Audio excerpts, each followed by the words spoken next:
Hello friends, কেমন আছেন সবাই? আজ আমি আপনাদের সাথে শেয়ার করব দারুণ স্বাদের রুই মাছের কালিয়ার রেসিপি। তাহলে চলুন আজকের রেসিপি রুই মাছের কালিয়াটি আমি কিভাবে বানিয়েছি সেটাই দেখে নেওয়া যাক। এর জন্য আমি এখানে মাছগুলো খুব ভালোভাবে ধুয়ে নিয়েছি। এখন আমি সবকটা মাছের টুকরোর উপরেই হলুদ গুঁড়ো দিয়ে দিচ্ছি।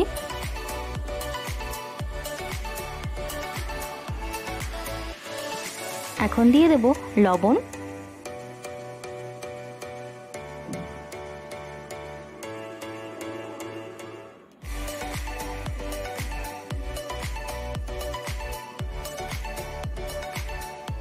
এবারে দিয়ে দেব সর্ষের তেল।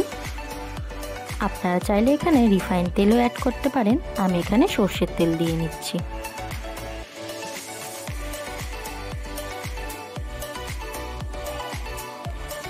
সর্ষের তেল দেওয়ার পরে এখানে আমি সবকটা মাছের টুকরোর উপরেই আদা আর রসুন বাটা দিয়ে দিচ্ছি।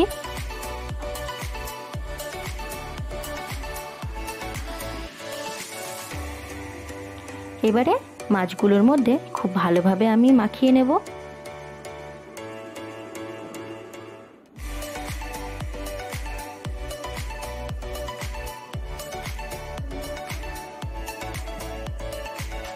মশলাগুলোকে আমি প্রতিটা মাছের টুকরোর উপরেই খুব ভালোভাবে মাখিয়ে নিয়েছি।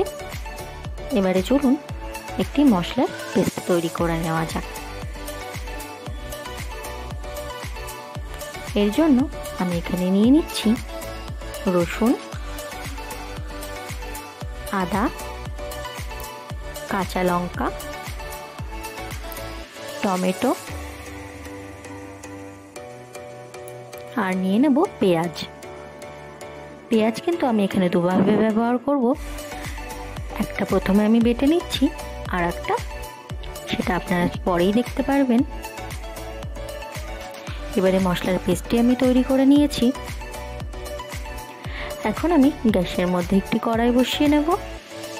কড়াইতে আমি দিয়ে দিচ্ছি সাদা তেল। তেলটাকে খুব ভালোভাবে গরম করে নিয়েছি। এবারে আমি এর মধ্যে মাছের টুকরোগুলো দিয়ে নিয়ে খুব ভালো করে মাছগুলোকে বেশ লাল করে ভেজে তুলে নেব।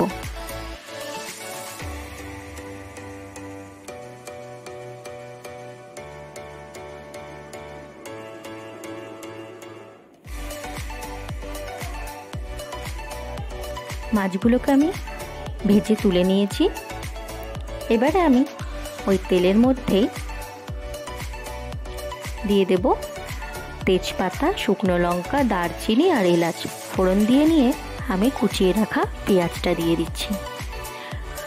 প্রথমেই বলেছিলাম যে পেঁয়াজ আমি দুভাবে ব্যবহার করব, একটা আমি পেস্ট করে নিয়েছি আর এখানে আমি কুচিয়ে নিয়েছি।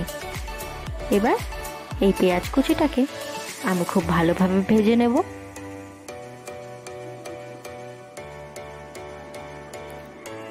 ভালো করে ভেজে নেওয়ার পরে এখানে আমি পেস্ট করে রাখা মশলাটা দিয়ে দেব। সেই মশলার বাটিটা ধুয়েই আমি একটু সামান্য জল অ্যাড করব। এবারে মশলাটাকে আমি খুব ভালোভাবে নাড়াচাড়া করে নেব যতক্ষণ না পর্যন্ত মশলার কাঁচা গন্ধটা চলে যাচ্ছে। মশলার একটু কাঁচা গন্ধটা চলে গেলেই এখানে আমি এবার অ্যাড করব হলুদ গুঁড়ো,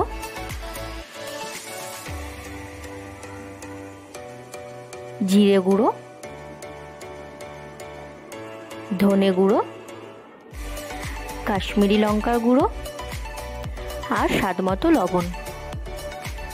এবারে মশলাগুলোকে আমি খুব ভালোভাবে মিশিয়ে নেব।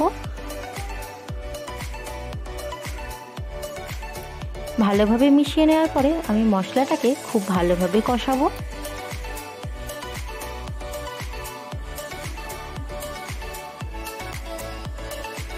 খুব ভালোভাবে কষাতে হবে।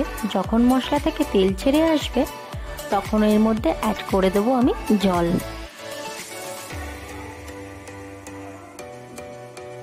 দেখুন মশলা থেকে কিন্তু তেল ছেড়ে দিয়েছে। এবারেই একটু নাড়াচাড়া করে নিয়েই আমি এখানে অ্যাড করব পরিমাণ মতন জল।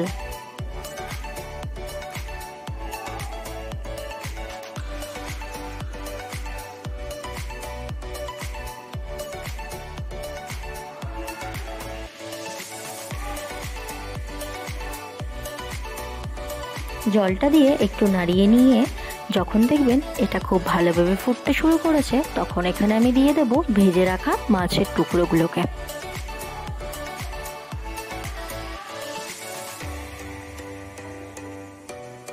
এবারে আমি এক এক করে মাছের টুকরোগুলো দিয়ে দিচ্ছি।